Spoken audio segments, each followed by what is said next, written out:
Most people think taxes are a bill. I have never looked at them that way. I have looked at them as a signal about what the government wants built, expanded, financed, protected, and repeated. If you miss that signal, you spend your life doing productive work and handing over a larger share of the result than necessary. If you read that signal correctly, the same tax code that frustrates most people starts paying you to move in the same direction it wants the country to move. That is not a loophole. That is not cheating. That is not some secret society trick only available to billionaires. It is the oldest rule in capital allocation. When a system wants more of something, it rewards the people willing to supply it. The tax code is simply the reward map written in legal language instead of plain English. Once you see that, an uncomfortable truth appears. Most people are not overtaxed because they work hard. Most people are overtaxed because they stand in the wrong lane. They earn in the lane the system taxes first, spend from what is left, and wonder why wealth feels so heavy. The people who build serious wealth usually reverse that order. They move into lanes the system wants to subsidize. They create, acquire, produce, house, drill, organize, and expand. Then the code starts treating them differently. I want to say this as plainly as I can. The tax code is not primarily a punishment machine. It is a reward machine. And if you do not understand that, you will spend decades playing defense in a game that rewards offense. I learned early that governments do not write giant tax books for entertainment. They write them because they are trying to direct behavior without openly commanding it. They need jobs, they need housing, they need energy, they need productive activity large enough to keep the machine running. And whenever they need something badly enough, they do not usually beg for it, they subsidize it. That subsidy may come as a deduction, it may come as a credit, it may come as accelerated write-offs, it may come as tax deferral, it may come as favorable treatment on the way in, on the way out, or while the asset compounds. But the logic underneath it is always the same. The government is telling you, in its own language, what it is willing to reward. The average person never learns to translate that language. They hear taxes and think sacrifice. They hear deductions and think complexity. They hear business, real estate, or energy and assume it belongs to somebody richer, more connected, or more sophisticated. That mental mistake is expensive, because once you believe the code exists only to extract from you, you never ask the more profitable question, what does the code want me to do? That is the question that changes everything. I call this the reward map. The reward map is simple. If the country wants more jobs, the code rewards business formation and business investment. If the country wants more housing stock, the code rewards real estate ownership and development. If the country wants more domestic energy, the code rewards the people willing to finance and produce it. The map is not hidden. It is merely ignored by people trained to think like employees instead of capital allocators. There is nothing dishonorable about being an employee. I have employed a lot of them. But if all of your income arrives as wages and all of your thinking stops at wages, you are standing in the most heavily exposed part of the field. You are paid, taxes withheld, and only then do you begin making choices with what survived the first cut. That is a fragile position. It is predictable. It is easy. It is also one of the slowest roads to real financial freedom. The wealthy do not merely make more money, sometimes they do, but that is not the whole story. They often make money in forms the system encourages, and they often spend and invest in ways the system partially underwrites. That is why two people can produce the same economic value and still end up with radically different after-tax results. One operates in the gross income trap. The other has stepped onto the reward map. The gross income trap is one of the most destructive mechanisms in personal finance because it feels normal. You work, you receive gross income, taxes strike first, then you pay housing, transportation, food, insurance. And whatever life demands from the remainder, any investing you do must fight its way out of leftovers. That is backwards. If your goal is compounding, the richer approach is to understand that many builders do not pay tax on gross income. They pay tax on net income. That one difference changes the rhythm of wealth creation. When you are operating a legitimate business, income arrives Ordinary and necessary business expenses are deducted, and only the remaining profit is exposed to tax. That means capital can be redirected toward growth before the tax bite reaches its full size. That is not a minor technicality. That is a structural advantage. If you never understand that advantage, you will keep comparing yourself to people who seem to be playing a different game because they are. I call that second mechanism the gross-to-net switch. The gross-to-net switch is one of the biggest identity flips in finance.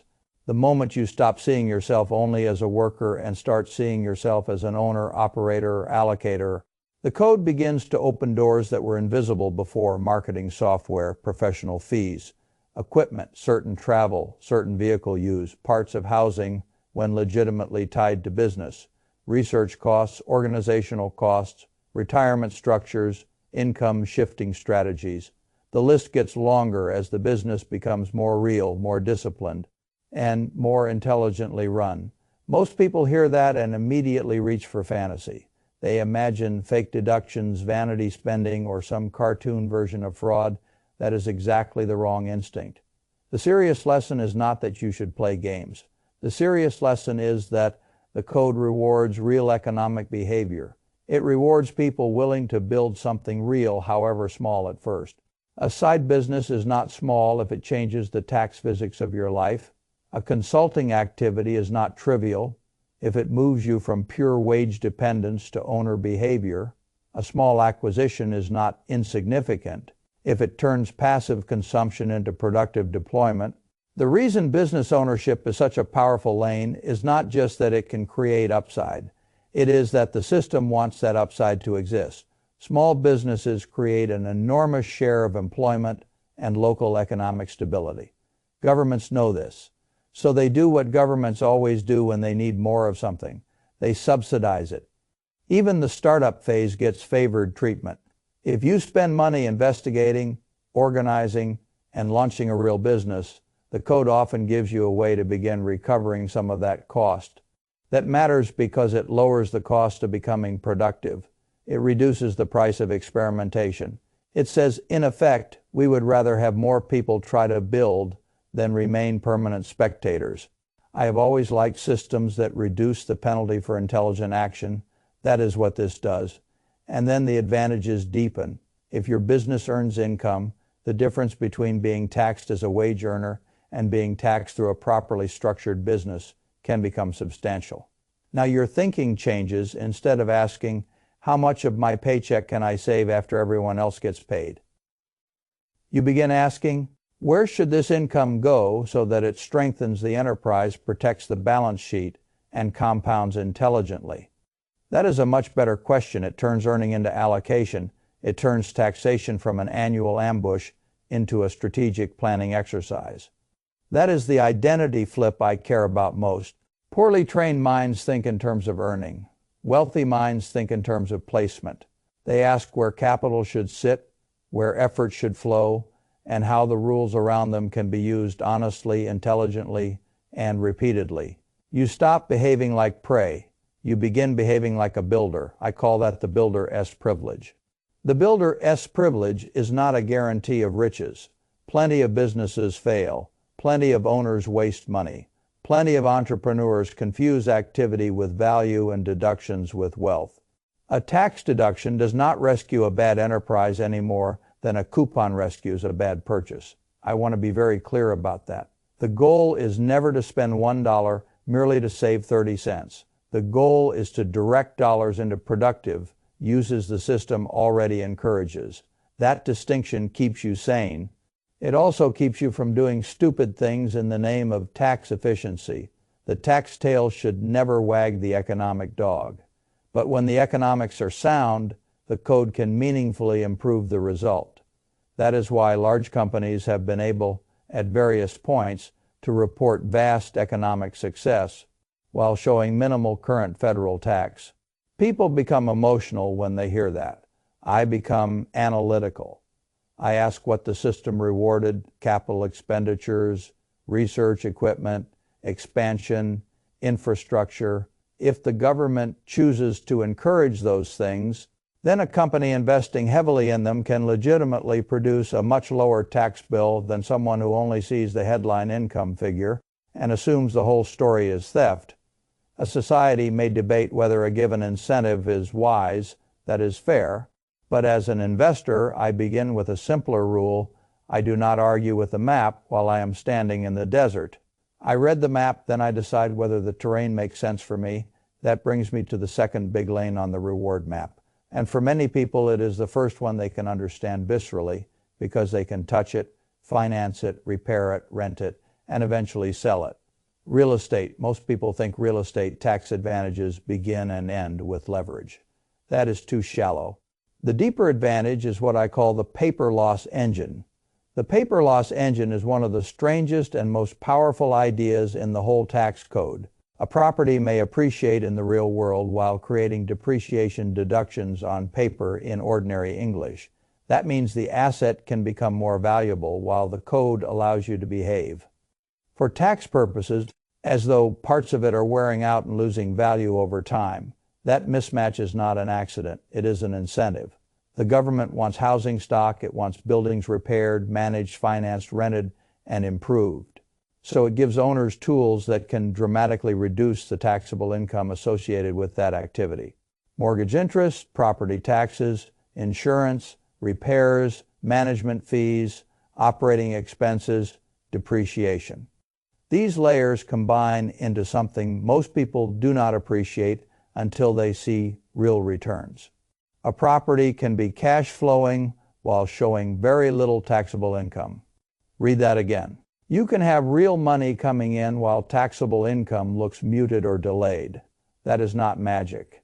That is the code rewarding the behavior it wants repeated.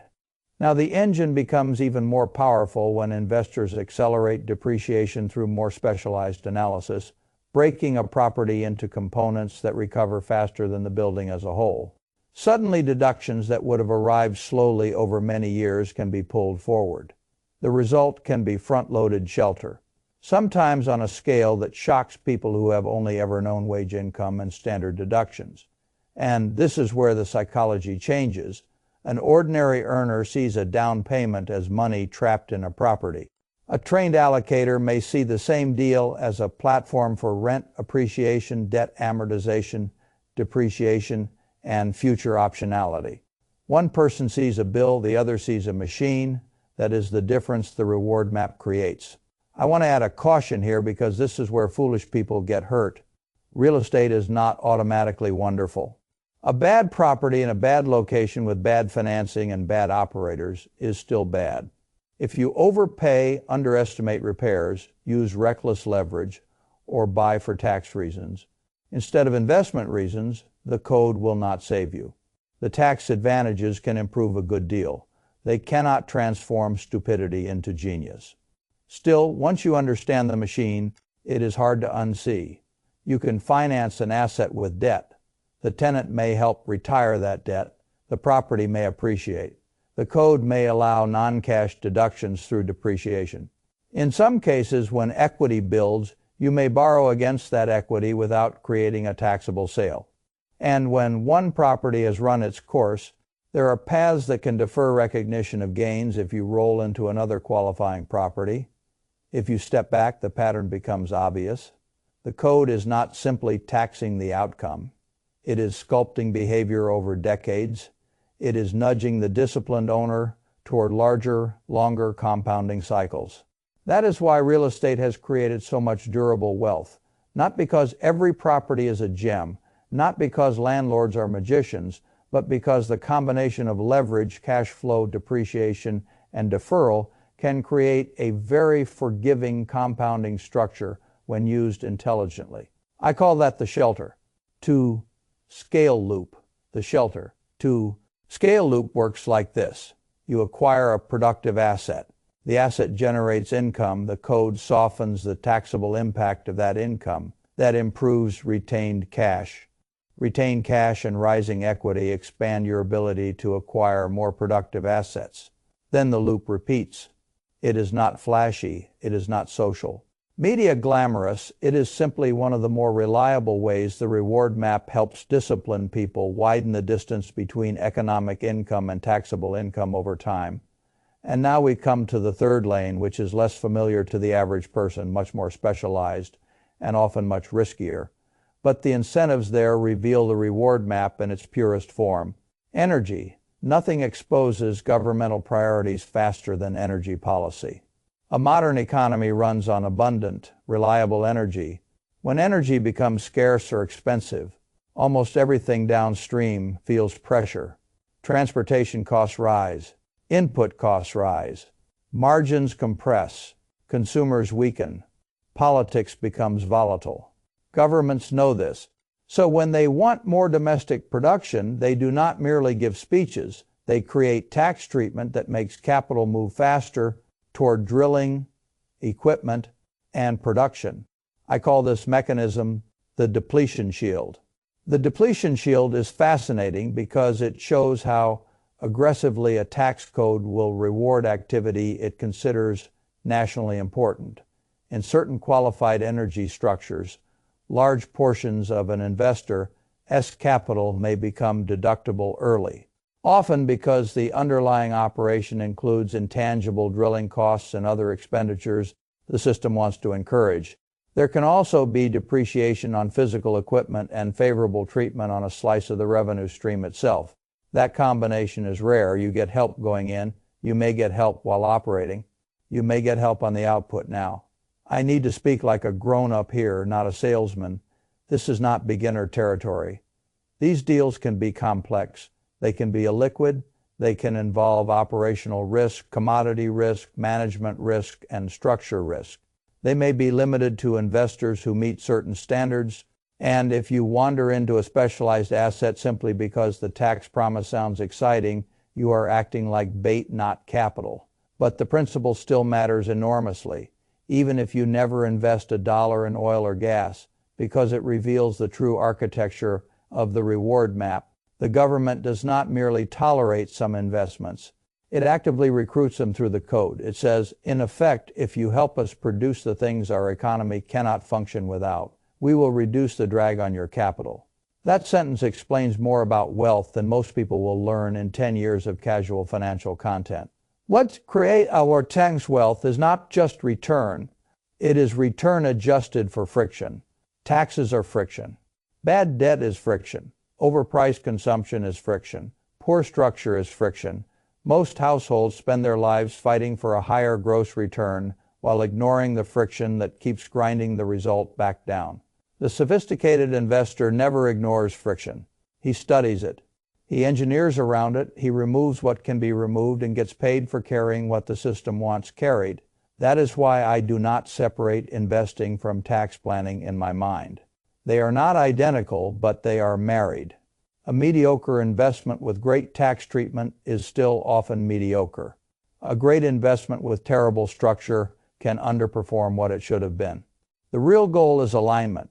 You want productive economic behavior paired with incentives that amplify the retained result. That is the whole game. Now let me make this brutally practical, because lofty understanding without a working protocol is just entertainment. If you want to move from taxpayer reflexes to allocator behavior, you need a simple operating system first. Stop asking only, how do I lower my taxes this year? That question is too small. Ask instead, which lane am I standing in, and does the system reward that lane? If all of your income is wage income and all of your expenses are personal consumption, you are in the most exposed lane. You may still build wealth, many people do, but the climb will feel steeper because the code is taking a larger, earlier bite. Second, identify whether there is a business you can legitimately start, buy, or meaningfully participate in. I do not mean a fake company created to chase write-offs. I mean a real activity with customers, value, records, and a reason to exist. A small business does not need to be glamorous. It needs to be real. It needs to solve a problem, and it needs to become a platform from which the gross to net switch can begin working in your favor. Third, if real estate is within your circle of competence, study the economics before you study the tax benefits. rent growth, vacancy, location, repairs, debt service coverage, tenant quality, replacement reserves, management, exit, liquidity. Once the economics make sense, then evaluate how depreciation, interest expenses, and possible future deferral may improve the total after-tax result. Never reverse that order. Fourth, if you are looking at highly specialized tax-advantaged investments, especially in areas like energy, treat the tax benefit as supporting evidence, not the central thesis. Read the sponsor, understand the structure, measure the illiquidity, ask who gets paid first, how the downside behaves, and what happens if the rosy assumptions fail. Complex incentives often sit next to complex risks.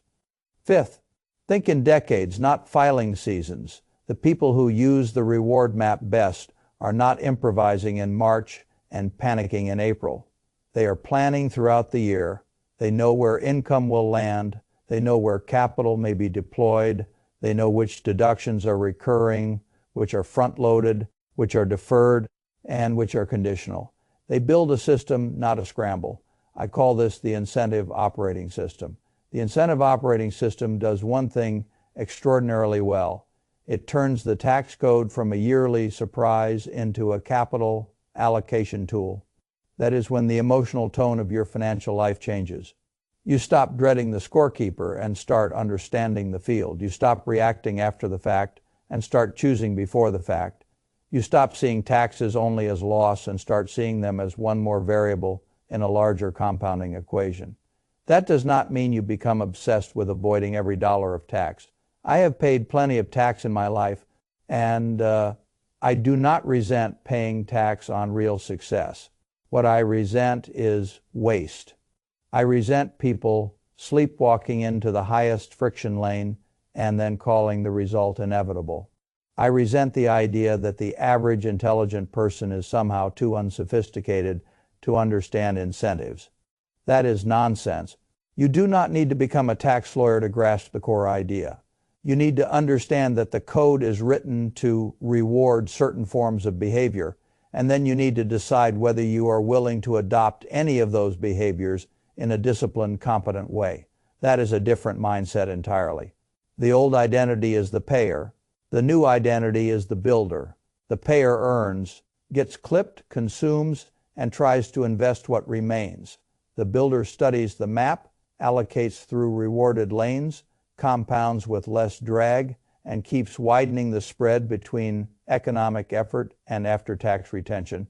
That spread becomes a fortune if you protect it long enough. I have seen people spend decades chasing extra percentage points in the stock market while ignoring decisions that could have improved their after-tax life far more reliably. They argue over whether they can earn 9% or 11% while remaining blind to structures that might dramatically change how much of the result they actually keep. That is not sophistication. That is vanity wearing a spreadsheet. Keeping more of what works is not greed, it is intelligence. And I will go further. The tax code is one of the few places where mindset immediately collides with structure. If you think like an employee forever, you will usually remain trapped in employee tax physics forever.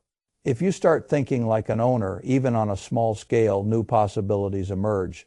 Not fantasies, not guarantees, possibilities. And once possibilities appear, compounding has room to work. That is why I tell people not to envy the headline wealth of others until they understand the architecture underneath it. In many cases, the architecture matters more than the income. Two families can earn similar numbers for years and still finish in very different places because one lived permanently in the gross income trap while the other gradually moved onto the reward map. The first family kept trying harder. The second family got more aligned. Alignment beats strain more often than people think. Now, before you get carried away, I want to return to something essential. The code rewards behavior. It does not repeal risk. A bad business can lose money while producing deductions. A bad property can drain cash while showing paper losses.